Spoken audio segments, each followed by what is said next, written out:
살아계신 성령님을 경험하라. 기도하겠습니다. 성령 하나님, 오늘도 이미 우리 안에 계심을 알고 있습니다. 우리 각 사람을 감동하여 주시고 다스려 주시고 우리가 갈 수 없는 깊은 곳으로 데려가 주셔서 세상이 줄 수 없는 평안함, 세상에 구걸하지 않는 인생이 될 수 있도록 오늘도 기름 부어 주시옵소서. 예수님의 이름으로 기도합니다. 요한복음 강의 54번째 시간입니다. 저희가 이제 성령론 강의는 아니기 때문에 본문이 나올 때마다 성령님에 대한 얘기를 하고 있습니다. 그래서 오늘까지가 이제 1단락이 되고 다음 주에는 포도나무, 그리고 그 이후에는 또 16장에 가서 두 번째 또 성령님에 대한 이야기들을 나누도록 하겠습니다. 지난주에 우리가 이제 예수님을 통해서 성령님께서 오신다. 그래서 인격적으로 요청하고 성부 하나님이 파송하셔서 성령님이 오셨죠. 그래서 그 성령님의 충만함을 경험하는 사람들은 반드시 무엇이 있냐면 성령님께 인격적으로 요청합니다. 그렇죠? 나를 다스려 주십시오. 그래서 그 존재적인 성령님을 향한 웰컴이 우리 가운데 있어야 한다. 이것을 함께 나누었습니다. 그리고 진리의 영이신 성령님. 그래서 오늘은 계속해서 그 말씀을 또 이어가도록 하겠습니다. 25절 말씀 같이 한번 읽겠습니다. 시작. 내가 아직 너희와 함께 있어서 이 말을 너희에게 하였거니와. 네, 여기서 아직이라고 하는 말씀은 정확한 의미를 따지면 너희와 함께 있을 동안, 그것을 의미합니다. 아직은 너희들이 육신을 통해서 너희들과 함께하는 나와 함께 있지만 곧 나는 가고 성령께서 오실 거다. 이거를 계속 말씀하세요. 왜 계속 말씀하시냐면 제자들이 마음에 준비를 할 수 있도록 미리미리 말씀해 주시는 거죠. 여러분, 하나님은 어떤 분이십니까? 하나님은 우리의 삶의 변화와 시즌이 바뀔 때 미리 가르쳐 주시는 하나님이십니다. 그래서 성령에 민감한 삶을 살다 보면 어떤 변화가 일어나기 전에 먼저 기도의 제목이 와요. 어떤 변화가 오는 것이 감지가 되면서 지금은 내가 하나님 앞에서 기도해야 되는 때구나. 그리고 기도하는 가운데 그 하나님의 변화의 시간들을 이해하면서 지나가게 하십니다. 육신의 예수님께서 가실 때에도 그랬고요. 그리고 다시 오실 재림의 날 또한 성경에 보면 그날은 도적같이 오지만 그날이 오기까지의 수많은 징조들이 마태복음과 다니엘과 에스겔과 계시록 여러 곳에 이 마지막 때의 징조들이 다 기록되어 있습니다. 그래서 하나님은 우리를 준비시키시고 미리 말씀해 주시는 하나님이시죠. 그러면 신앙생활은 어떤 모습이 있어야 하냐면요, 내 삶 가운데 여러 가지 변화들이 있잖아요. 근데 변화 자체가 중요한 것이 아니라 하나님이 지금 나에게 이런 것들을 이 변화를 통해서 원하시는구나. 변화만 겪으면 안 돼요. 그죠? 그 변화 안에 들어있는 하나님의 음성을 들어야 됩니다. 그래서 꼭 마지막 때가 아니어도요, 우리의 삶에도 보면 변화들이 일어나는 시즌이 있어요. 표면적으로 보면 직장이 바뀐다든지, 새로 사업을 시작한다든지, 결혼을 한다든지, 출산, 이사, 또 새로운 사역들, 그 외에 삶의 여러 가지 변화들, 그 변화들 중에는 사실은 달갑지 않은 변화도 있겠죠. 몸이 아프거나 여러 가지 또 어려움도 있을 수 있습니다. 중요한 것은 뭐냐면 그 변화 자체에 집중하는 것이 아니라 하나님 이 상황들을 나의 삶 가운데 이 상황을 통해서 미리 말씀하시고 주시는 레슨 포인트가 무엇인지를 받아내는 것이 중요합니다. 여러분, 그래서 우리가 어떤 변화들이 있을 때마다 상황을 놓고 기도하는 것이 아니라 하나님의 뜻을 구하는 저와 여러분 되시기를 축복합니다. 그래서 오늘 계속 이 메시지를 좀 적용해 본다면, 수요일 날 우리가 북한을 위한 중보기도 모임으로 모여서 그 메시지를 들었죠. 여러분, 내년은 어떤 해냐면 남한이 북한을 자유케 하겠다고 언약을 한 지 70주년이 되는 해입니다. 그리고 헤븐빌더 3단계 때 나눈 것처럼 이 마지막 때의 언약의 성취에서 아주 중요한 두 가지의 그 회복이 있어요. 뭐냐면 이스라엘의 회복과 그 다음에 통일입니다. 유대인들이 고토로 돌아가는 것과 그 다음에 북한의 지체들이 복음으로 거듭나고 성령 충만해지는 거예요. 그 두 가지를 보면서 이 아시안 하이웨이가 열리는 복음 통일이 일어나는 것이죠.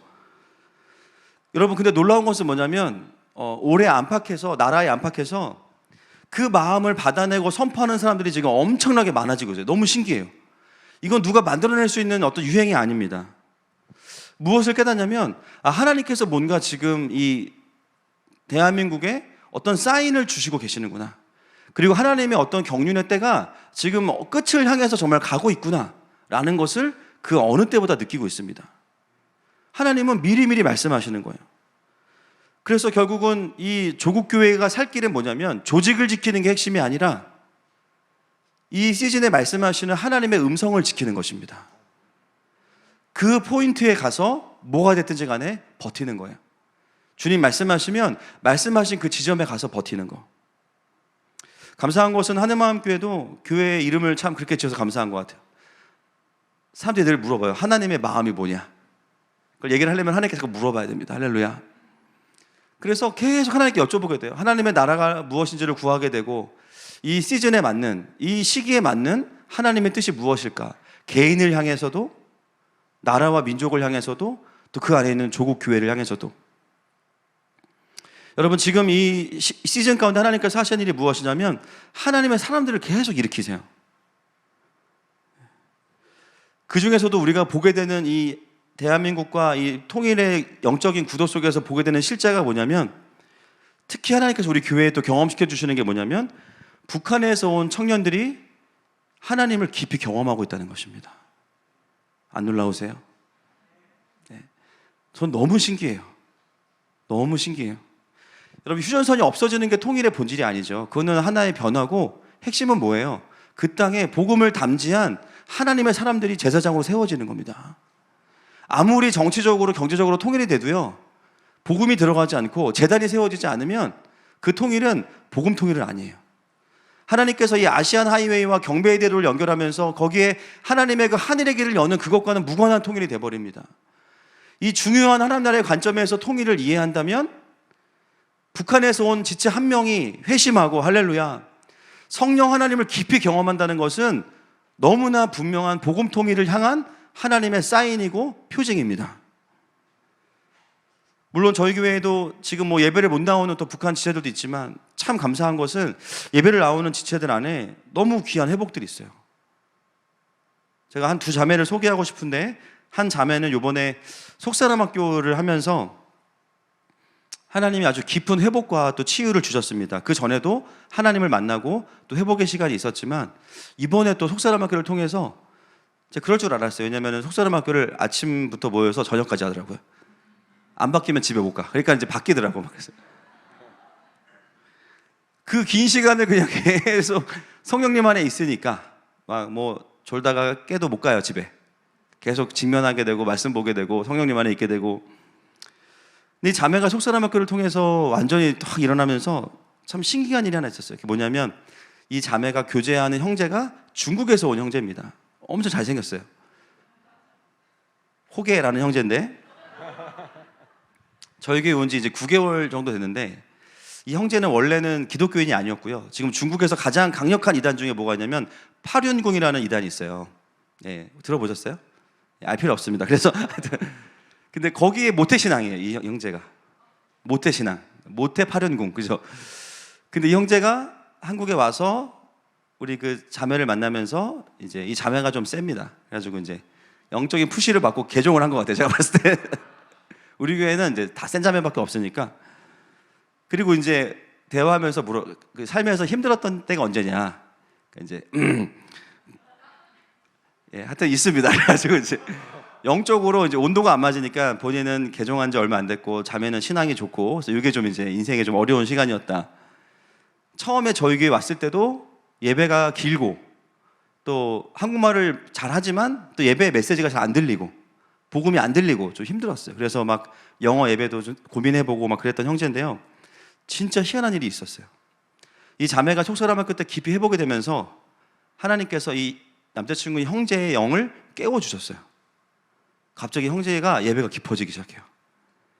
제가 기억나는 게 언젠가부터 예배 때 표정이 바뀌어 있는 걸 지금도 표정이 바뀌어 있어. 저기 있어요 지금. 그래가지고 뭔가 밝아지고 그리고 나중에 얘기를 들어보니까 메시지가 들리기 시작한대요. 그리고 성령님에 대해서 깨닫기 시작하면서 스스로가 성령님에 대해서 찾아보기 시작하고 자기 안에 성령님이 계신 것을 느끼기 시작해요. 할렐루야. 이 두 사람이 같이 무슨 일을 하냐? 같이 앉아서 1시간 이상씩 기도한대요, 요즘에. 기도하다가 하나님께서 고아들에 대한 마음을 또 주셔가지고 고아들에 대한 마음을 받아내고 있고, 또 이 형제가 지금 이제 서강대학교 다니고 있는데 거기 석사과정에 있는 중국인 친구들이 있습니다. 5명. 근데 마음이 이제 막 뜨거우니까 전도하고 싶은 거예요. 그래서 그 중국인 친구들을 집에 불러가지고 음식을 해준 거예요. 그 자매가 열심히 만들어가지고. 그리고 집에서 새벽 3시까지 막 교제하고, 너무 좋았던 거예요, 이 시간들이. 다음 주에 또 오겠다, 또 온대요. 근데 그 모임을 준비하면서 이 두 사람이 기도로 준비하는 거예요. 하나님, 이들을 덮고 있는 어둠을 끊어주시고, 할렐루야, 복음이 들어가게 해달라고 막 기도하고 막 그런 시간들을 보내고 있어요. 그래서 하루는 또 그 중국인 유학생들 섬기고 나서, 보내고 나서 하나님이 마음을 주셔서 새벽에 기도하는데, 하나님께서 이 자매에게 어떤 마음을 주셨냐면 수비와 공격이라는 단어를 주셨대요. 근데 그 순간에 이 형제가, 제가 저희 교회 초반 다닐 때 좀 교제했었는데, 그때 그 형제와 이 형제는 지금 너무 다른 사람이라 사실 제가 적응이 안 돼요. 근데 그렇게 같이 기도하는데 하나님께서 이 형제에게 환상을 보여주시더래요. 어떤 환상이었냐면, 갑옷을 입은 군대가 쫙 정렬되어 있는데 앞에는 적이 없어요. 일단 보이지 않는 영적인 적인데, 이 군대가 모두가 다 어떤 것을 알고 있냐면 우리에게 지휘관이 있다. 근데 이 지휘관이 우리에게 이제는 출정 명령을 내릴 건데 딱 준비되어 있는 환상을 딱 보여준 거예요. 제가 그 얘기를 딱 듣는데 어제 들었거든요.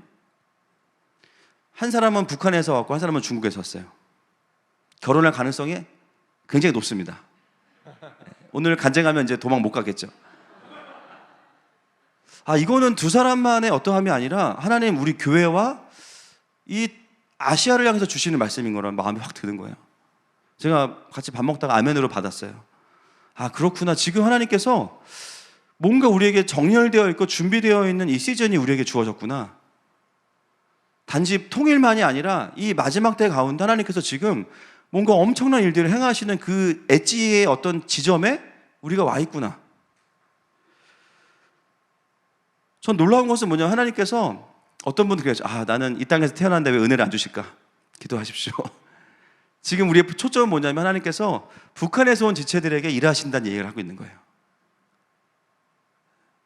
하나님의 마음을 계속 부어주시고 존재를 회복시키시고 연합하게 하시고. 또 한 명의 자매가 있습니다. 저희 교회에 북한에서 와서 다니고 있는, 집이 어디냐면 김포입니다. 김포. 그리고 학교는 천안이에요. 근데 주중 예배까지 다 오고 있어요. 어떤 때는 너무 늦게 와서 수요 예배 10분 드릴 때도 있어 보면. 이 자매도 지금 오면서 하나님이 이 자매에게 엄청난 은혜를 부어주고 계시더라고요. 그래서 어제 이제 카톡을 좀 받았는데 그 자매의 표현을, 신앙 고백을, 요즘의 신앙 고백을 제가 읽어드리겠습니다. 일부분을. 신앙을 처음 시작하고 하나님의 통치를 어느 정도 받아들였을 때 죄라는 것이 보였습니다. 그럼에도 신앙생활을 계속하지만 죄책감에 파묻혀 탈진할 것 같았습니다. 가끔 설교에서 목사님이 같은 말을 다르게 해서 제 마음을 건드리고 감동을 받았지만 항상 죄에 억눌렸고 평안함이 없었습니다. 하지만 요즘은 남자친구 때문에 힘들어서 하나님을 더 많이 찾게 되었는데 은혜 받는 비법을 배우게 되었습니다. 이 자매들의 영성이 깊어지는 루틴은 똑같은 것 같아요. 남한과 북한이 동일합니다. 사탄은 우리가 예배를 못하도록 우리의 마음의 문을 잠그는 것 같습니다. 하지만 이제는 그것을 이기고 형식적으로라도 기도를 드리러 옵니다. 근데 이때부터예요. 전에는 그냥 그럼 예배를 안 드렸는데 이제부터는 한 번 마음이 열리면 하나님이 폭포를 붓는 것처럼 은혜를 주십니다. 가로 열고, 여기서 저는 하나님이 그동안 담아두셨던 사랑하는 마음을 저에게 쏟아부어 주시는구나 생각이 들었습니다. 예배 중에 경험하는 하나님은 초콜릿처럼 달콤하고 따뜻하고 남자친구보다 멋있어 보이고 진짜 매력적이라고 느꼈습니다. 되게 신선하지 않아요? 이 신앙 고백이? 여러분, 이거 경배입니다. 주님은 초콜릿 같으시면 경배예요. 95% 카카오. 이전에는 저는 가로 열고, 이전에 저는 하나님은 그냥 멋이 없다고 지루하다고 느낄 때가 많았습니다. 그렇지만 하늘마음 예배 중에 느끼는 하나님은 능력이 있고 멋있고 대단해 보였어요. 삶의 모든 문제를 어느 순간부터 다 내려놓고 예배할 때마다 평안을 느낄 수 있었습니다. 이 자매가 헤븐빌더 3단계도 같이 했거든요. 이런 얘기를 하더라고요. 내 삶의 문제가 정사와 권세와의 싸움인 것을 안 다음부터는 내가 해결하지 않고 기도하게 되었고, 하나님의 군대가 내 대신 싸운다는 것을 알고는 평안을 느낄 수 있었습니다. 얕은, 이게 여하튼의 줄임말인 것 같아요. 추측하기에는 얕은. 이런 역사는 예배 중에만 들고 되게 정직해요. 이런 역사는 예배 중에만 있고 예배가 끝나면 또 화가 나고 힘들지만 그 다음이 중요합니다. 그래서 더 자주 예배하러 오게 됩니다. 이렇게 자주 예배를 드리면 예배 끝나도 평온함이 계속 마음에 머무를 것 같다는 기대감이 있습니다. 이게 북한에서 온 대학생 3학년 자매의 고백입니다. 돌아보니까 우리 하늘마음교회 안에는요, 이미 북한과 남한이 연합된 가정도 있고요. 그리고 북한과 중국의 연합도 곧 일어날 것 같아요. 이제 일본 자매만 오면 됩니다. 아시아 연합이 완성되는 거예요, 지금. 아리가또 고자이마스, 그렇죠? 너무 감사한 게 뭐냐면 하나님의 그 강력한 경륜이 그냥 멀리 있는 그림이 아니라 우리 안에 하나님께서는 실제를 주셨어요. 우리가 은혜 받는 것도 너무나 감사하지만 북한에서 온 지체들, 또 다른 삶의 핍박과 어려움 속에 있던 지체들이 와서 그 상처로부터 자유케 되는 것 자체가 기적이에요. 근데 거기서 끝나는 게 아니라 그들을 하나님께서 하나님의 군대로 일으키고 계십니다. 그 실제들을 보면서 우리가 깨달아야 되는 것은 뭐냐면 곧 하나님께서 또 다른 일을 행하신다라는 겁니다. 그 시즌을 보고 이해하고 가는 것은 너무 중요해요. 제가 보니까 이런 강력한 탈북민 사역을 한다고 말하는 많은 단체들이 있지만 실제로 그렇게 회심이 일어나고 성령님을 깊이 경험하는 그런 일들을 보기에는 쉽지 않습니다. 제가 전에 그 북한 사역하는 연합회 모임에 갔는데요. 큰 교회들이 다 와 있어요. 근데 1년 예산이 막 몇 억씩인데요. 북한 사람들이 안 온대요, 예배를. 돈 받을 때만 오고 예배 안 와요. 뭐 경배자가 된다 이런 걸 상상도 못해. 다들 모여서 지쳐있다는 얘기만 했어요. 요즘에 놀라운 것은 뭐냐면 하나님께서 북한에서 온 지체들에게 새로운 기름 부으심과 회복을 주시는데 그 이야기들이 들려지는 곳이 몇 군데 안 됩니다. 저희 교회 말고 2군데 더 있어요. 사랑의 교회 반석학교. 할렐루야. 지금 거기에 엄청난 부흥이 있습니다. 거기 리더가 누굽니까 지금? 임발광도사입니다. 지금 성령과 바울의 만남. 그리고 또 북한에서 온 이 청소년들이 가장 먼저 그냥 날 것 그대로 들어가는 학교 하늘고등학교. 거기 엄청난 영적인 싸움이 있죠. 거기서 복음이 전해지고 어찌됐건 아비의 마음을 경험한 지체들이 건강하고 부르심 있는 교회로 와서 더 깊이 들어가는 이 모델은 하나님께서 이 땅에서 지금 북한을 향한 리더들을 인큐베이팅 하시는 겁니다. 아멘이십니까? 이건 사람이 할 수 있는 게 아닙니다. 하나님이 은혜를 주셔야 됩니다. 이 자체가 우리에게 어떤 메시지냐면 이제 곧 놀라운 변화들이 이 땅 가운데 있을 것이다. 준비해라 라는 것입니다. 여러분 돌아보면 올 한 해 저희 교회도 변화가 많아요. 목사님 우리 교회 언제나 변화가 있었죠. 심지어 일주일 만에 왔는데 얼음 뜨는 이 숟갈이 변해있다고 또 변했네요. 그런 분도 있어요. 그런 자잘한 변화도 있지만 사실 올해부터 하나님이 주시는 변화는 뭐냐면 장소의 변화가 지금 되게 많습니다. 참 신기해요. 올해 시작하자마자 사택이 가깝지만 이사를 했고 그곳에서 킹덤 스쿨이 시작이 됐고요.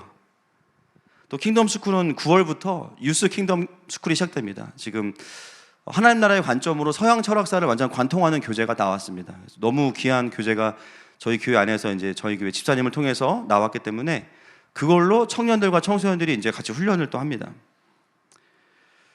9주년을 넘어가서 10주년을 가면서 여러 가지 장소의 확장들이, 그래서 저희가 올 초부터 장소에 대한 것도 알아봤던 이유들이 뭐냐면 하나님 뭔가 사인들을 주셨기 때문인데 최근에 있었던 변화가 뭡니까? 4층 학원, 우리 4층 다니엘 홀 옆에 있는 학원이 갑자기 그냥 전화를 했는데 그 학원을 무상으로 쓸 수 있도록 주일날 목장 모임 시간에, 그래서 지금 청년들이 다 거기서 모임을 2주 전부터 하고 있습니다. 할렐루야.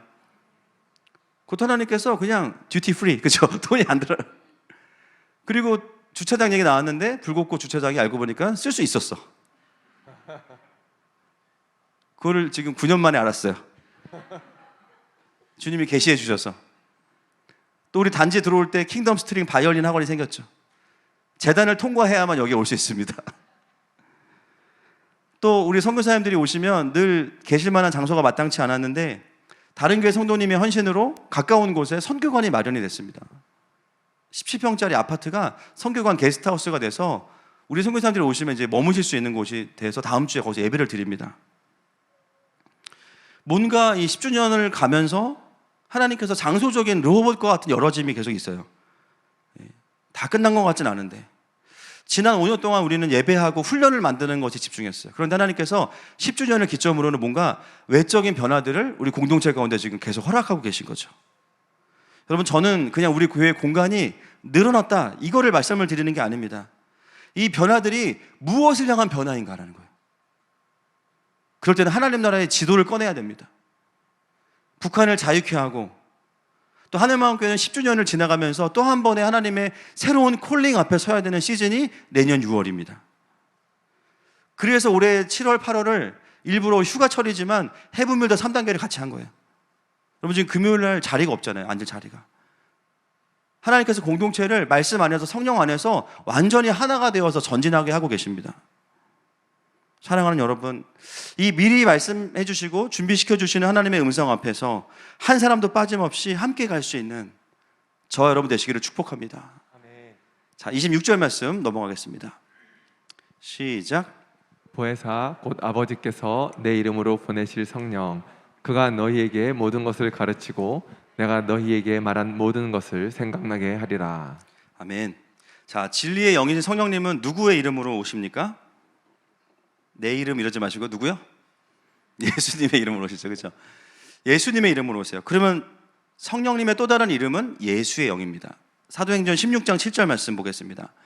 시작. 무시아 앞에 이르러 비두니아로 가고자 했으되 예수의 영이 허락하지 아니하시는지라. 예, 예수의 영. 성령님은 예수의 영이시기 때문에 우리가 집중해야 되는 게 뭐냐면 예수님의 사역과 다른 사역을 하실 수 있다, 안 하신다 하면 예수의 영이 아니신 거죠. 이게 영분별입니다. 예수님의 사역이 있고 성령님의 사역이 전혀 다르다, 이거는 불가능해요. 성경적이지 않아요. 왜냐하면 그분의 이름이 예수의 영이시기 때문에. 오히려 성령님이 오셔서 하시는 일은 뭐냐면 예수님의 사역에 더 힘을 실어주시고 강력하게 하나님의 나라가 전진하는 그 일에 기름 부어주시는 분이 성령님이세요. 그래서 이 삼위일체 하나님 안에서의 연합은 겸손함으로 서로가 서로를 존귀하게 여기고 그리고 성부 하나님의 가장 큰 경륜을 함께 이루어가는 팀 사역이 삼위일체 연합의 사역입니다. 여러분, 삼위일체를 깊이 우리가 묵상하면 뭘 배울 수 있냐면 팀 리더십이 무엇인지를 배울 수 있어요. 여러분, 혼자 일하시는 분도 계시겠지만 대부분 우리가 하는 일들은 다 팀이에요. 가정도 팀이죠. 직장도 팀입니다. 혼자 일하더라도 다른 부서와 협력해야 될 거예요.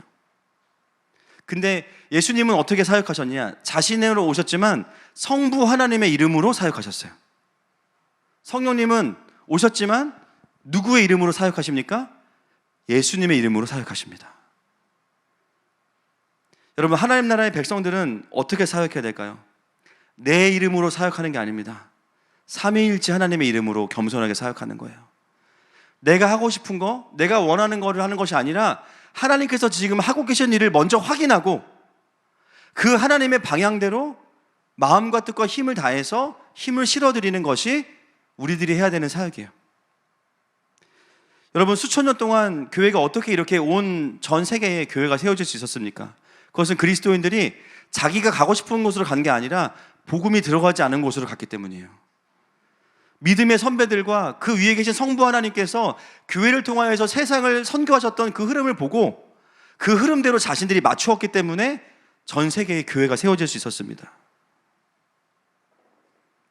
여러분, 팀 사역을 이룰 수 있는 가장 중요한 것은 뭐냐면 겸손함이에요. 그리고 내가 아니라 우리의 부르심을 확인하고 내 필요를 채우는 게 아니라 우리의 필요를 내가 섬김으로 채우는 것입니다. 여러분이 속해 있는 가정에서, 직장에서 어떻게 그곳을 향한 부르심을 완성해 갈 수 있습니까? 내가 인정받는 게 중요한 게 아니라 그 공동체의 필요를 내가 채워내는 게 더 중요한 거예요. 내가 드러나지 않아도 이곳으로 부르신 하나님의 그 부르심이 더 선명해지고 성취될 수 있다면 거기에 나를 드릴 수 있는 사람들이 삼위일체 하나님의 사역과 닮은 사역을 하는 것이죠. 어떤 분들은 자기 이름이 드러나지 않으면 에너지가 안 생기는 분들이 있어요. 어떻게 해야 될까요? 겸손하게 내려놓을 수 있어야 됩니다.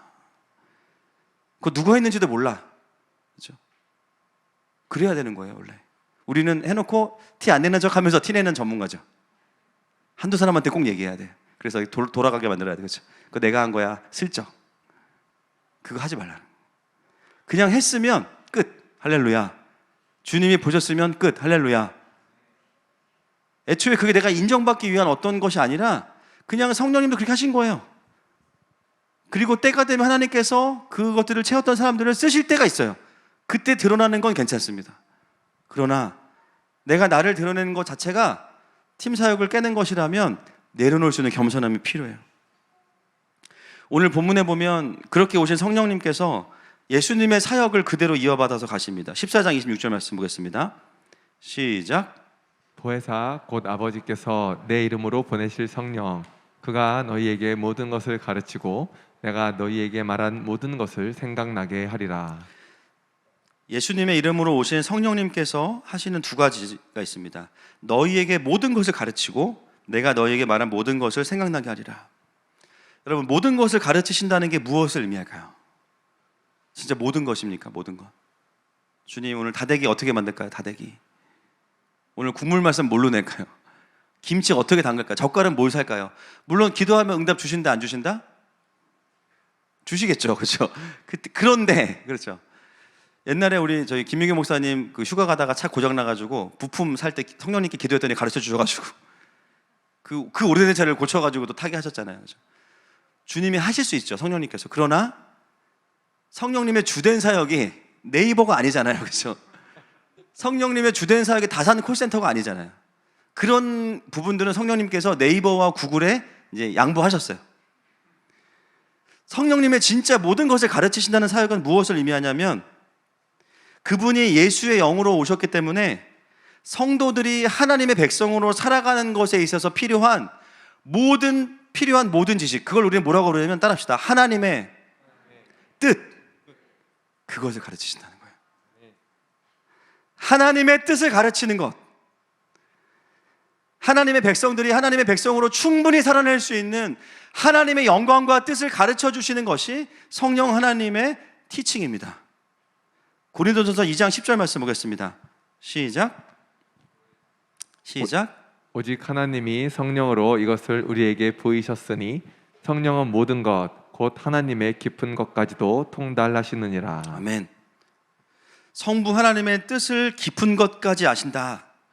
우리에게 하나님의 뜻을 가르쳐 주실 수 있는 유일한 분은 성령님이십니다. 말씀을 전하는 자들도 성령을 의지해서 말씀을 전해야 됩니다. 말씀을 읽는 우리도 성령을 의지해서 말씀을 읽어야 됩니다. 아멘이시죠? 왜냐하면 하나님의 깊은 뜻을 통달하신 유일한 분은 성령 하나님이시기 때문이에요. 결국 하나님의 뜻을 발견하려면 성령님이 아니고서는 발견할 수 없습니다. 내가 내 의로 성경을 읽는다 할지라도 성령의 감동에 의해서 읽지 않으면 내가 읽고 싶은 것만 읽게 됩니다. 내가 들어야 될 하나님의 음성은 놓칠 수 있어요. 그런데 어떻게 우리에게 그것을 가르치시는가? 내가 너희에게 말한 모든 것을 생각나게 하리라. 즉 예수님의 말씀을 다시 리마인드 시키신다는 거예요. 여러분, 이것은 뭐냐면 새로운 말씀을 계속 가르치시는 게, 이것은 어떤 컨텐츠가 아닙니다. 이미 예수님이 말씀하신 것을 다시 생각나게 하십니다. 왜냐하면 예수님이 하나님이시기 때문에 하나님의 감동으로 말씀하신 것을 생각나게 사용하시는, 그게 삼위일체 연합이에요. 서로를 존중하시는 거. 저희 목회자들이 하는 훈련 중에 뭐가 있냐면 강해 설교를 한 사람이 하지 않고 돌아가면서 합니다. 그게 무슨 훈련이냐면요, 지난 설교자들이 했던 메시지를 이어받아서 그거를 부정하는 것이 아니라 그 흐름대로 같은 관점으로 계속 설교, 이거 되게 중요한 훈련이에요. 저희 사역자들은 계속 이 훈련을 합니다. 새벽에도 하고 있고 금요일도 하고 있습니다. 앞으로 수요일도 그렇게 할 겁니다. 그러니까 서로의 사역을 존중하면서 그 흐름을 이어가면서 확장시켜 나가는 거, 그게 삼위 하나님의 연합이고요. 여러분, 우리에게는 이 당시에는 예수님의 말씀도 있지만 우리에게는 확장되어서 무엇이냐면 하나님의 말씀인 성경이 있어요. 디모데후서 3장 15절부터 17절 말씀 같이 읽겠습니다. 시작. 또 어려서부터 성경을 알았나니 성경은 능히 너로 하여금 그리스도 예수 안에 있는 믿음으로 말미암아 구원에 이르는 지혜가 있게 하느니라. 모든 성경은 하나님의 감동으로 된 것으로 교훈과 책망과 바르게 함과 의로 교육하기에 유익하니 이는 하나님의 사람으로 온전하게 하며 모든 선한 일을 행할 능력을 갖추게 하려 함이라. 아멘. 성경도 하나님의 감동으로 기록된 하나님의 말씀입니다. 그렇다면 성령님이 사용하시는 가장 주된 재료는 하나님의 말씀이에요. 이 말씀 안에 예수님의 말씀은 포함되어 있습니다. 여러분 한 3,000원 비싼 성경 사면은 빨간 글씨로 되어 있는 거 다 예수님의 말씀이죠. 지금 끄떡거리시는 분들은 다 이제 좋은 성경 쓰시는 분들이고 아닌 분들은 형광펜도 다 줄치셔야 되는 거예요. 결국 예수님의 말씀이 포함된 하나님의 말씀. 성령님은 우리에게 가장 많이 말씀하시는 통로가 하나님의 말씀이에요. 말씀을 읽다가 떠오르게 하시고 어떤 상황이 되면 말씀이 떠오르게 하세요. 물론 꿈도 보여주시고 환상도 보여주십니다. 그러나 중요한 것은 뭐냐면 나는 성경 없어도 돼. 나는 꿈과 환상만으로 다 돼. 사입입니다. 그죠? 사입이에요. 그거는 불가능해요. 왜냐하면 성령님이 그런 분이 아니신 거예요. 나는 꿈과 환상으로 다 끝나. 그럴 수 없어요. 꿈과 환상을 우리에게 보여주셔도 성경의 맥락과 다르고 성경에서 말하는 성경적이지 않으면 그 꿈과 환상은 우리가 받을 수 없습니다. 아멘이십니까? 그래서 성경을 주신 거예요. 놀라운 것은 아까도 우리 북한에서 온 지체들이 막 환상도 보고 막 그러는데 환상 보세요라고 해서 본 게 아니라 성령님 안에서 기도하다가 그냥 열매로 맺혀진 거예요. 할렐루야. 이 순서가 맞는 겁니다. 이 순서가. 그래서 옛날에 막 방언하라고 할 때 막 성령님을 찾게 하는 게 아니라 뭐 시켰어요? 막 옛날에 어른들이 막 코카콜라 모르세요? 코카콜라 100번 하면 방언 받는다 그래가지고 코카콜라 하다가 방언 터지고 막 그랬대요. 그래서 5천원씩 주고 막 그랬대요. 제가 그런 거 아닙니다.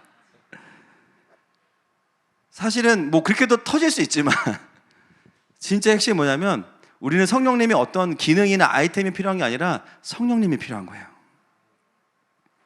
성령 하나님과의 깊은 교제가 필요한 거고 그분의 교제 안에 있다 보면 성령께서 우리에게 열어주시는 영역들이 있는 거죠. 그것도 제한할 필요가 없습니다. 놀라운 것은 꿈과 환상이 보여진다 하더라도 그 자리는 강력한 하나님의 말씀이 선포되는 자리예요. 아멘이시죠? 성령님은 말씀과 충돌하시지 않습니다. 그래서 사람들이 내가 성령의 음성을 들었다라고 할 때 최종 권위는 그 들은 음성 자체가 아니라 성경인 거예요. 그 음성을 들었는데 그 음성이 성경적이잖아. 막 엄청 말도 안 되는 일들이에요. 그러면은 그걸 받을 수 없는 거예요. 여러분, 그래서 우리가 성령의 사람이 되려면 이것은 은사를 사용하지 말라는 것이 아니라 진짜 은사를 잘 사용하고 기름 부으심 있는 사역자가 되려면 말씀의 기초가 있어야 됩니다. 말씀에 대한 이해가 있어야 돼요. 그래야 내 생각과 성령님의 음성을 구분하고 이 은사들을 어떻게 사용해야 되는지를 알 수 있습니다. 여러분, 그러므로 성령께서 여러분들을 더 저와 여러분을 사용하시도록 하나님의 말씀을 많이 마음에 넣어두시기를 축복합니다. 그래서 많이 읽으시는 거예요. 이해가 안 돼도 읽으시는 거예요. 암송하고, 그죠? 그리고 못 읽겠다 들고 다니세요. 들고 다니다 보면 한 글자라도 보게 되어 있습니다. 정가 35,000원 한 글자도 보게 되어 있어요. 그리고 그 말씀 가운데 다시 말씀을 나에게 생각나게 하실 때 그 말씀에 순종하십시오. 그것이 성령 충만되는 지름길입니다. 오늘 요한은 특별히 성령님을 소개하면서 26절에 왜 그분이 예수의 영이시고 그분이 우리에게 가르치시고 생각나게 하시는가를 사실은 언급하는 진짜 이유가 있어요. 이것은 우리에게 위로가 되고 격려가 되는 부분인데요. 아마 여러분 중에 그런 분들 계실 거예요. 아, 내가 예수님 시대 때 태어났으면 믿음이 좀 좋았을 텐데. 그죠? 예수님이랑 같이, 그죠? 오병이어의 그 생선도 발라서 먹고, 뭐, 예수님 말씀하시면 다 메모도 하고. 근데 여러분, 사실은 요한이 요한복음을 기록한 그 90년경에도 그런 생각을 하고 있는 사람들이 많았어요. 그때가 어떤 시대냐면 예수님을 경험한 사람들이 죽어가고 거의 다 죽었고 새롭게 제자가 된 사람들이 막 일어나고 있는 시즌이라서 어떤 동경이 있냐면 우리가 조금만 일찍 태어났더라면 예수님을 경험했을 텐데. 이런 아쉬움들이 있어요. 근데 요한은 이걸 왜 기록하냐면, 잘 생각해봐. 그러면서 제자들이 예수님이 계실 때 상태가 좋았을까, 아니면 성령님이 오셔서 좋아진 걸까? 후자죠. 육신의 예수님을 본다고 해서 신앙이 좋아진 게 아니에요. 그때 정신 못 차렸습니다.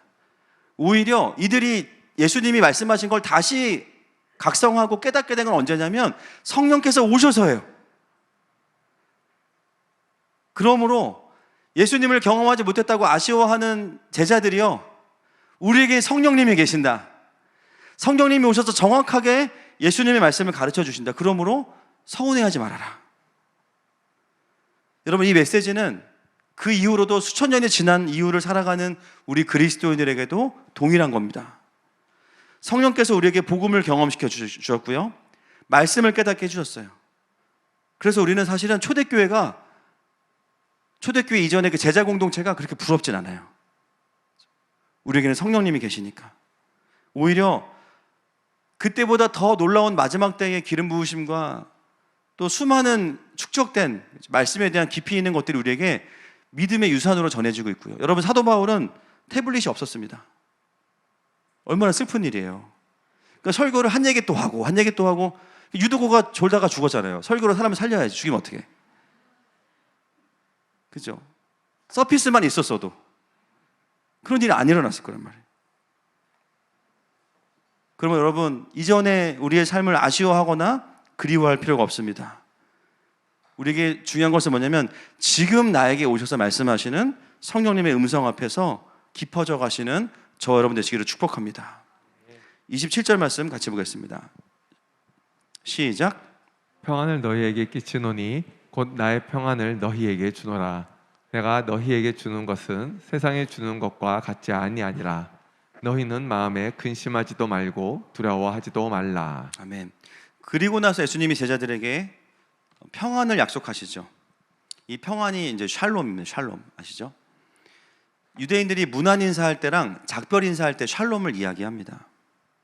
이 평안은 그냥 아무 일도 무탈해 이런 뜻이 아니라 세상이 줄 수 없는 평안, 나의 평안을 주노라. 예수님 안에 있는 평안인데 그게 뭡니까? 하나님으로부터 오는 평안이죠.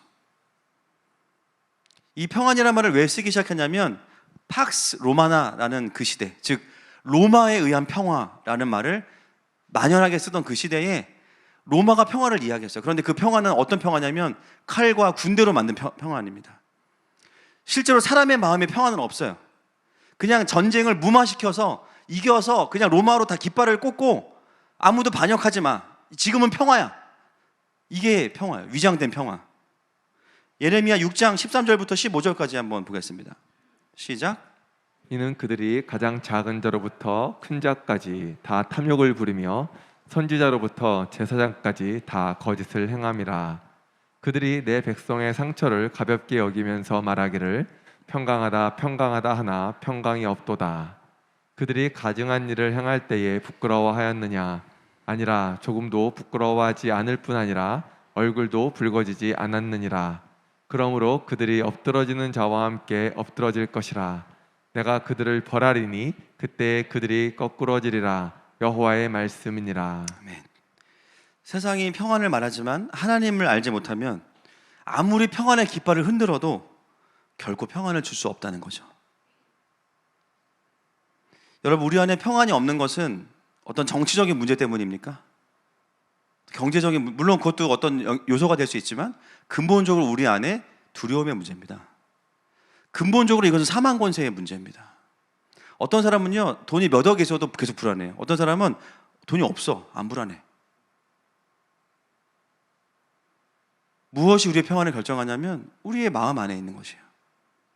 근데 그 사망 권세가 아니라 성령님을 통해서 하나님의 계획 안에 붙들려 있는 사람들에게는 근본적인 하나님에 대한 신뢰로부터 오는 평안이 있습니다. 돌아오는 주 이제 금요일 날 지난주에 못한 희락을, 기쁨에 대해서 이제 두 번째 얘기해야 되는데 결국 이 부분이에요. 하나님으로부터 오는 깊은 평안함. 예수님은 이제 육신의 예수님은 떠나시는데 두려워하는 제자들에게 하나님으로부터 오는 평안을 주겠다고 말씀하세요. 이것은 단순한 작별 인사가 아닙니다.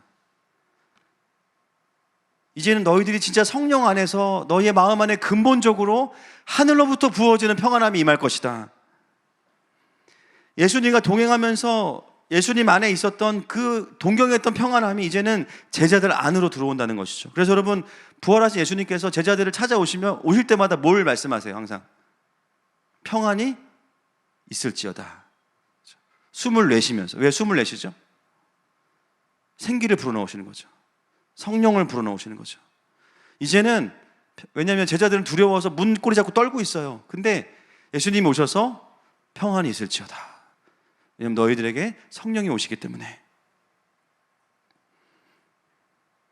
여러분, 성령 안에서 하나님의 말씀을 드러내는 사람들의 특징은 그러므로 평안함입니다. 평강이 있어요. 남편이 속을 새겨도, 자식이 뭘 공부를 안 해, 직장이 어려워, 근데 희한해, 평강이 있어. 당장 다음 달 생활비가 없어, 근데 평강이 있어. 세상에 줄 수 없어. 성령 안에 거하는 사람들에는 평안함이 있어요.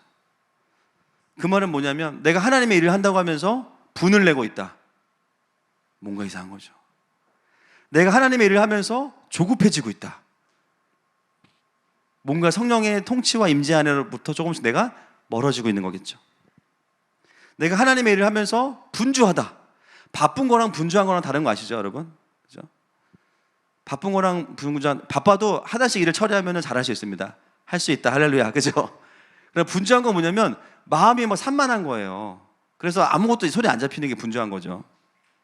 그 뭔가 내가 성령님 안에 있으면 평강이 있어야 되는데, 안정감이 있어야 되는데, 하나님 안에 살고 있다고 생각은 하지만 평강이 없다면 실질적으로 내 안에 샬롬이 없는 거예요. 하나님의 통치 안에 내가 지금 충분히 거하고 있지 않은 겁니다. 근데 신기한 것은 뭐냐면, 그래서 평강을 주셨어요. 평강이 사라지기 시작하면 어떻게 하냐면요, 하나님께로 나아가는 경고등이 켜진 거예요. 여러분, 자동차를 타다가 기름이 떨어지기 전에 벌써 한 50km 전에 뭐가 딱 켜집니까? 주유소 딱 켜지죠. 그러면 여러분 어떻게 하세요? 무시하고 그냥 달리세요? 아니면 가까운 주유소를 검색하세요? 가까운 주유소를 검색합니다. 그걸 무시하면 어떻게 돼요? 전문 용어로 엔꼬가 됩니다. 그렇죠? 그래서 차가 서게 돼요. 우리가 하나님의 일을 하면서 언제 그 주유소의 불이 딱 켜지냐면 평강이 사라질 때. 조급해지고 자고해지고 교만해지고 분주해지고 화가 나고, 바쁠 이유가 없는데 바쁘고, 아, 내가 하나님의 임재를 유지한 채로 지금 이 일들을 하고 있지는 않구나라는 것들이 마음속에 깨달아질 때가 이 평강의 지수가 내려갈 때입니다. 그건 어떤 뜻이냐면, 주님께서 너 지금 나한테 와야 돼. 너 지금 그 사역도 중요하고 다 중요한데 일단 나한테 와야 된다. 너 그 상태로 계속 가면 어렵다 말씀하시는 거예요. 여러분, 요즘에 되게 평안하십니까? 한번 생각해 보세요. 100점 만점 기준으로 나의 평안 지수가 몇 점 정도인지. 제가 손들진 않겠습니다. 근데 잘 돌아볼 때 30점 미만이다. 오늘 그냥 돌아가시면 안 됩니다. 할렐루야. 회복하셔야 됩니다. 최근에 내가 정말 예배 안에서 그 성령께서 주시는 깊은 임재로 내가 충만케 되어서 내가 한 주를 시작했나 돌아보셔야겠죠. 이번 한 주 동안 내가 언제 어느 시점에 그 평강이 깨졌나 돌아보셔야겠죠. 주로 우리는 그 평강이 깨지는 포인트가 정해져 있어요. 내가 깨지는 포인트 항상 정해져 있어요. 그죠? 그 포인트를 내가 어떻게 넘어갔냐에 따라서 나의 평강이 계속 유지되느냐 깨어지느냐. 어떤 사람들은 어떤 염려가 딱 들어오면 계속 그 지점에서 평강이 깨집니다. 어떤 사람은 분노가 들어오면 그 지점에서 딱 깨져요. 한 지체랑 얘기를 했는데 그 지체가 저한테 뭘 질문했는데요, 그걸 물어보더래요. 목사님, 저는 왜 이렇게 분노가 많을까요? 저한테 분노하면서 물어봤어요. 그래서 제가 이제 내가 그런 건 아니니까, 그렇죠? 제가 근데 성령님이 주시는 마음이 있어가지고 얘기했어요. 분노가 많다는 거는 내 안에 의가 많은 건데, 의라는 것은 판단으로부터 나온다. 뭘 볼 때마다 나도 모르게 계속 판단이 되는 거야, 계속. 근데 그 판단이 하나님의 판단이 아니고 내 판단이에요. 그러니까 판단이 하루 종일 판단이 있으니까 마음에 계속 분노가 1%, 2% 쌓이는 거예요.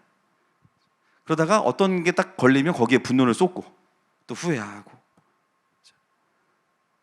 그래서 내가 뭔가를 보고 판단하고자 하는 나의 이 자동적인 시스템 안에 성령님의 통치가 임해야 된다. 결국 그게 선악과를 먹는 거니까. 선과 악을 내가 판단하려고 하는 거니까.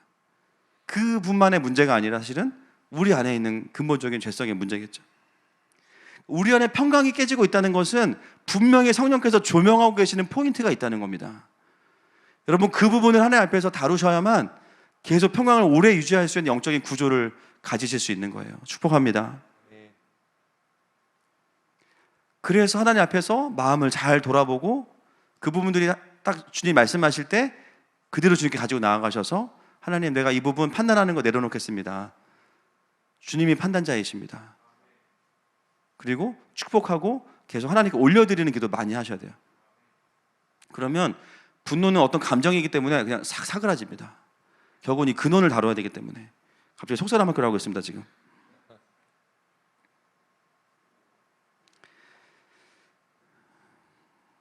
결국은 내가 한 주 동안에 얼마나 잘 살았느냐를 판단하는 것 중에 하나가 뭐냐면 내 안에 얼마나 평강이 있는가입니다. 뭘 많이 했어, 일을. 근데 평강이 깨졌다. 그러면 돌아봐야 되는 거예요. 여러분, 오늘이 그 평안함이 회복돼서 돌아가는 주일 되시기를 축복합니다. 자, 28절 말씀 넘어가겠습니다. 시작. 내가 갔다가 너희에게로 온다 하는 말을 너희가 들었나니 나를 사랑하였더라면 내가 아버지께로 감을 기뻐하였으리라. 아버지는 나보다 크심이라. 아멘. 이 말씀도 좀 알 듯 모를 듯이지만 제가 핵심만 말씀드리면, 제자들이 예수님이 아버지께로 가는 것을 기뻐하지 않았던 이유는 자기들이 손해본다고 생각했기 때문인데요. 사실 예수님을 진짜 사랑했다면, 내 중심성을 벗어나서 예수님을 사랑했다면, 이게 아버지 안에서 어떤 뜻인지 이해했다면 기뻐했을 거라는 거예요. 이해되시죠? 제가 여러분들 같이 있다가 잠깐 나갔다 올게요 했더니 막 싫어해. 목사님 계속 개그 해주세요. 아니, 저 지금 가서 치킨 사오려고 그래요. 어서 갔다 오세요. 빨리 속히 행하라. 그죠?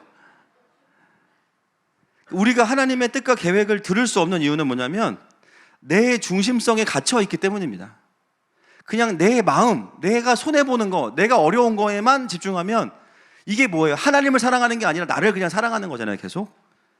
이 마음 안에 갇혀 있으면 하나님의 계획과 생각이 나에게 들어올 수가 없다는 거예요. 그냥 나를 현실에만 머무르게 해요. 그래서 하나님의 계획과 뜻을 모르니까 기뻐할 수가 없어요. 그냥 이 일이 나에게 손해냐 아니냐에 따라서 그냥 일희일비하는 삶이 돼요. 그러나 이것이 하나님 안에서 어떤 흐름 가운데 흘러가고 있는지 안다면 남들이 보기에는 손해지만 내가 보기에는 기쁨일 수 있죠. 남들이 보기에는 어려운 일이지만 하나님 나라의 확장일 수 있어요. 여러분, 우리가 하나님의 뜻과 계획을 어떻게 들을 수 있습니까? 하나님의 계획을 알고 싶습니다. 그럼 여러분, 하나님을 사랑하시면 됩니다.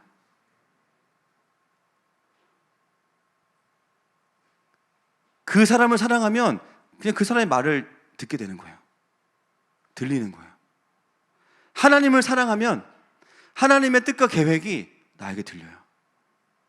제자들이 놓친 게 뭐냐면요, 예수님 사실 안 사랑한 거예요. 예수님이 도움이 되니까는 따라다녔던 거예요. 어떤 부분에서는. 예수님 늘 똑같은 얘기 하셨는데 안 들린 겁니다. 그리고 그것을 기뻐할 수 있는 근거는 뭐냐면 지금 예수님께서 가시는 그 아버지가 예수님보다 크시기 때문이에요.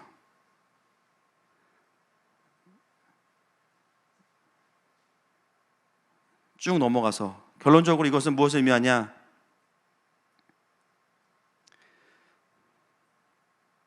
하나님의 크심을 신뢰하는 자들, 그것을 아는 자들에게는 삶에 대한 다른 해석이 있습니다. 여러분, 그렇기 때문에 우리의 삶의 어떤 문제보다 하나님이 더 크십니다. 내가 처한 상황도 알고 계시고 이미 그 문제보다 앞서 행하고 계시는 분이 나보다 크시고 문제보다 크신 하나님이세요. 우리가 안절부절할 이유가 없는 거예요, 사실은. 우리는 막 이 터진 일을 주님께 빨리 말씀을 드려서 해결을 하고 싶은데 이미 주님 그걸 다스리고 계신다니까요.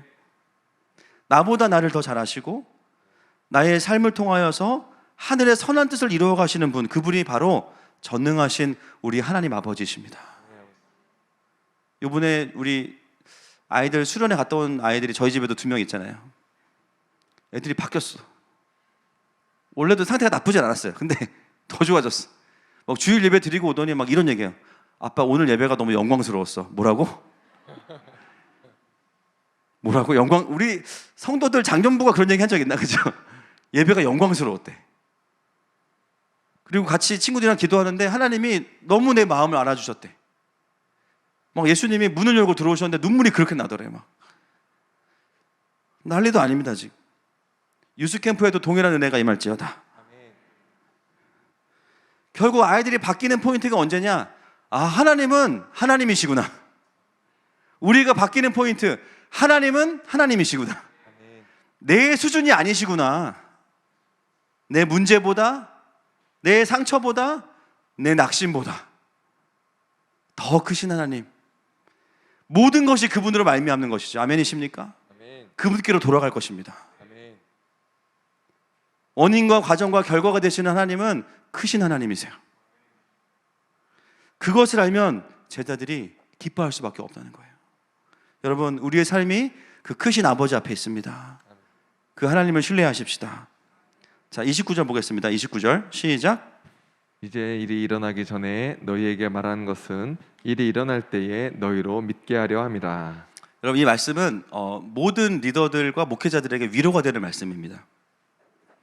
여러분, 예수님이 지금 이 말씀을 하시는 이유는 제자들이 지금 깨달으라고 말씀하시는 거예요? 나중을 위해서 말씀하시는 거예요? 나중을 위해서. 너희에게 말한 것은 일이 일어날 때 너희로 믿게 하려 함이라. 지금은 못 믿는다는 얘기예요. 너무 놀라운 게 예수님의 말씀도 능력이 없을 수 있구나라는 겁니다. 야, 예수님 말씀하셨는데 제자들이 안 믿어. 예수님이 그걸 알고 계셔. 그냥 그걸 인정하셔. 위로가 되죠. 여러분, 우리도 보면 이런 과정이 있어요. 전에 누가 나한테 나의 어떤 중요한 어떤 영적으로 돌파해야 되는 부분들을 막 권면해줘. 집사님은 다 좋은데 이 말을 조심하면은 아주 100점이야. 집사님은 인사만 잘하면 100점이야. 근데 그게 안 들려. 근데 어느 순간 살다 보면 내가 뭘 깨닫냐면요. 아, 내가 그때 그 말이 이거였구나라고 깨달을 때가 있어요. 내가 이게 문제였구나. 반대로 말하면 우리가 누군가에게 정말 그 사람의 영혼의 성장을 위해서 하나님께서 주시는 마음들을 나눕니다. 여러분, 제가 진짜 곤란할 때가 언제냐면요. 뭔가 피드백을 달라고 하시는데 이거를 지금 말했을 때 이게 들릴 수 있을까? 진짜 고민이에요. 막 우리는 들으면 다 바꿀 수 있을 것 같죠? 그게 쉽지 않습니다. 따라합시다. 다 때가 있다. 말로 해서 다 바뀌면 뭐 우리 한 달만 모이면 돼요. 한 달만. 한 분당 3시간만 던져주세요. 그럼 돼요. 말한 대로 다 바뀌면 그게 너무 쉽겠죠. 그런데 그렇지 않아요. 나도 안 그랬고. 때로는 내가 뭔가를 이야기했을 때, 여러분들이 누구에게 뭔가 권면했을 때 때가 돼서 그 말이 그 사람의 영혼에 울림이 돼서 바뀌는 때가 있어요. 그런데 어떤 경우는 아무리 얘기해도 그때는 다 된 것 같아. 다음날 만났는데요. 부활의 능력. 오뚜기. 내가 말하기 전으로 그대로 돌아가 있어. 하나도 변하지 않은 것 같아. 이런 부분도 많이 있습니다. 우리 어떻게 생각하냐면 이 사람은 안 바뀌어. 야, 이 사람은 진짜 주님도 어렵다. 그리고 어떤 생각, 내 말은 영향력이 없구나. 내가 그렇게 얘기했는데 안 들었어. 여러분, 예수님도 그러셨어요. 예수님도. 근데 왜 얘기하십니까? 지금 안 바뀔 건데. 그때가 오면 생각날 거야. 말씀을 던져놓으신 거예요. 여러분, 지금 내가 누군가에게 어떤 권면을 할 때 그 사람이 안 바뀔 수 있는데요. 그러면은 그 권면이 의미가 없는 것이냐? 아니라는 거예요. 그 사람이 바뀌게 되는 그때를 내가 준비해주는 부르심이에요. 그러니까 권면하면서도 내가 알아. 이게 마음에 들리지 않아요. 그러나 선포하시는 거예요. 결국 이게 이 형제와 자매에게 진리가 될 거야. 주님이 이렇게 일하실 거야. 그러면 낙심하지 않으면서 사역할 수 있습니다. 30절, 31절은 1부 때도 못했는데 2부 때도 못할 것 같습니다. 말씀을 정리하겠습니다. 성령님은 예수님의 영이십니다. 이미 우리는 그 성령의 시대를 살아가고 있어요. 우리가 성령님이 너무나 필요하고 중요하다는 것을 알지만 오늘 우리가 점검해야 되는 것은 뭐냐면 내가 그 성령님의 실질적인 감동 아래에서 살아가고 있습니까? 적용을 거꾸로 해야 돼요. 여러분, 정말 평강하십니까? 정말 그분으로부터 오는 평강 가운데 계십니까? 또 내 삶의 어떤 변화들을 그냥 현상만 보는 것이 아니라, 이슈로만 보는 것이 아니라 그분의 메시지로 미리 듣고 준비하고 계십니까? 오늘 주님께서 그 성령 충만한 자리로 우리를 초청하시는 겁니다. 어쩌면 그 평강도 잊어버리고 내 삶에 내가 컨트롤할 수 없는 변화들 때문에 당황하고 두려워하고 있다면, 오늘 성령께서 그 영역 가운데 여러분들에게 이미 오셨습니다. 오늘 그 주님 앞에 함께 이 고백으로 나아가십시다.